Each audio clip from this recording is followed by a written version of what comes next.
for another. And it doesn't say the word practicable, but I'm sure people are looking at that when I was reading. Peter. Yes, we heard, we've heard about this district. Quite a bit. We heard very clearly from Danville that they don't want to go into a union district with the current high school situation in Cabot.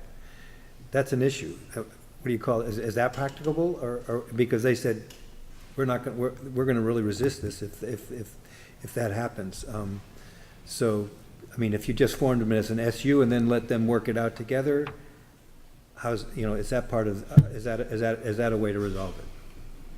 Dan? Yeah, I think to Peter's point, one of the things you can take away from this is you have still within your authority the ability to redraw SU boundaries and reconfigure. So right.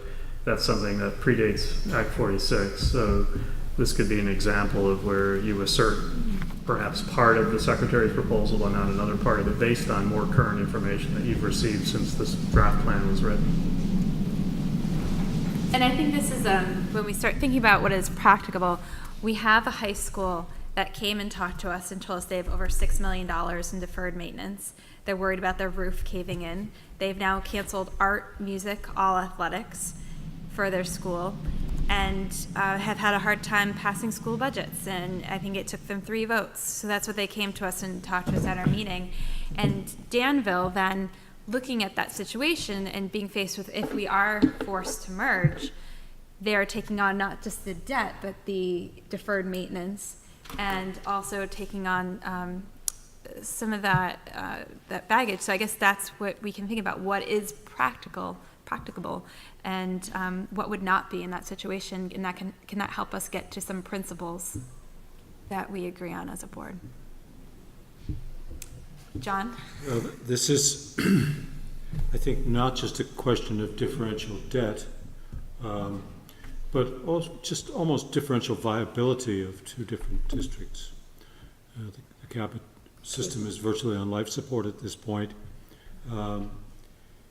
So the challenge is it equitable or fair to saddle another community with the difficulties of their neighbors?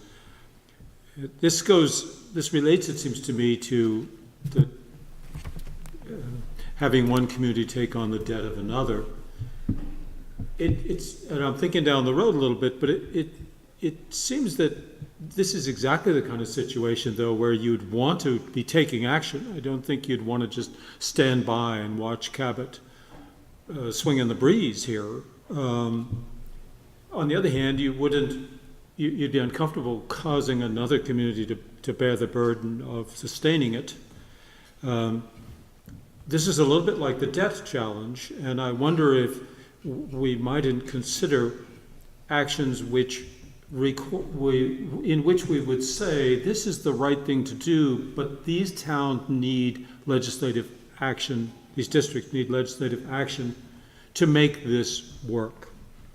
And so it could be that some of our proposals are not exactly contingent, but lob the ball to the General Assembly to say, we're doing what you asked us to do for good reason, and yet, in truth, this creates disparities of burden that need to be addressed by the General Assembly.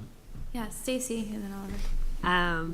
Just in that musing out loud, I think as we're discussing buildings, I think we should also just remember students. So while we're saying a community might say, we don't want to merge, we don't want to take on that poor building, we would be ashamed of ourselves if we were saying out loud, we don't want to take on those poor kids. And I think we want to keep students in the center, as Krista talked about, student opportunities.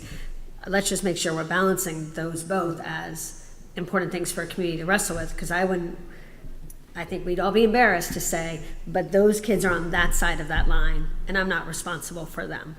I don't think that's how we want to be. Oh, sorry. On this point, so rather than think of it as a joke, but in 1890 they put a 5-cent property tax on, which ended up paying for the Vicious Act of 1892. Since it is a broad state debt, why not say, as of such and such date, the state would take on the bonded indebtedness that was previously there? And this could be constructed, but in trying to resolve the debt question and the various combinations and permutations, going to a broad-based state tax to pay for this seems like the reasonable thing to do. I think we need to stay in our purview, though. So for right now, we can, I think, send it, from what John is saying, send it to the legislator, but I don't think advocating a statewide tax to pay it off is in our purview at this point. It may be when we come to our legislative agenda and thinking about that, but I think we need to be careful that we swim in our lane. And if we don't feel like we have a solution, I think that's part of the plan is we have to say, personally, I think it was Act 46 is 10 years too late for Cabot. Yeah, we and that's could- part of the problem is that we need to make sure that we're thinking forward thinking and making sure we don't have schools getting into trouble where they're then cutting opportunities for students just to make budgets meet. And I have a bunch of people with hands. Well, Can I just, I get Bill's point, but I think that I agree with you. If we're gonna debate that, we better have breakfast sent in for tomorrow. I just think that's a really big discussion. Let's swim in So our let's lane for just, right like, now. yeah, I We have agree. enough to discuss right now. but I'm going You to go state, and then Oliver. if I may state the obvious. Yeah. There is no construction aid in this state. This is really handicapping what we're trying to do here. I mean, it really is. And just as an example, when the regional high schools went in the late 60s, 70s, early 70s, there was the local districts didn't pay for it. It was all state and federal aid that did that. New buildings, new ball fields, everything was. That's a statement of where we are right now in terms of our economy and our priorities. So the one thing that I'm struggling with this example, and I appreciate the comment that was made about the students and making sure we don't forget about them, because I worry about, a place like Cabot where all these programs and these opportunities are being cut, and there's so much focus on kind of sticking with the status quo that, it's the students, I really am very concerned about them. One of the considerations I think we need to take into account is I think we need to recognize Danville's a good example. Danville's not exactly sort of rolling in the dough and in a really strong position themselves. They're not as weak as Cabot, but they're certainly on shaky ground. I think it's probably fair to say.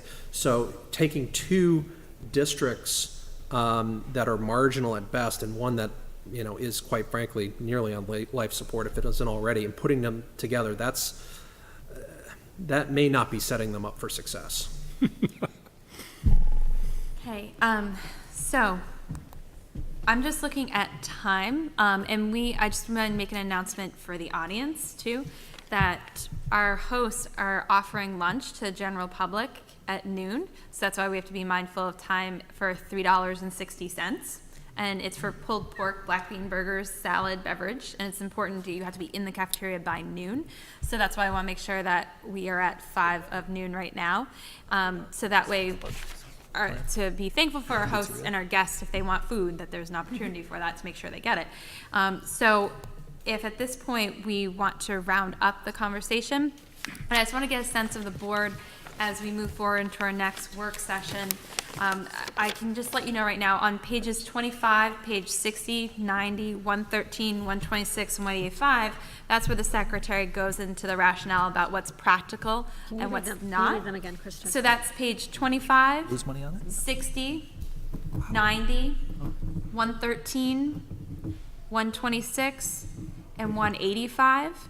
So those are cases when talking about introducing sections and why the secretary made certain decision points and talks about their rationale. And if you're looking over lunch and you want to look at ahead, where it said it was not practical was, I'm just looking at, I didn't write down names all the time, but in case 24, 26, 28, 29, 32, and 33. So if that's helpful at all, I know as John says, some of us are nerds and like studying over lunch and working through lunch, and that's fine. But I just wanted to give you that heads up. And I just want to, from the board, what would be most helpful? Would it be to look at what the secretary says was practical 32, or what was not? that? And when we get back, and what's the pleasure of the board, and which cases would be most helpful to go through to help us get to our guiding principles? John? Thank you, Madam Secretary. Yeah. Madam Chair, I I just got a promotion. yes, Thank you. indeed you are. I was the Secretary of Defense, actually. Maybe not.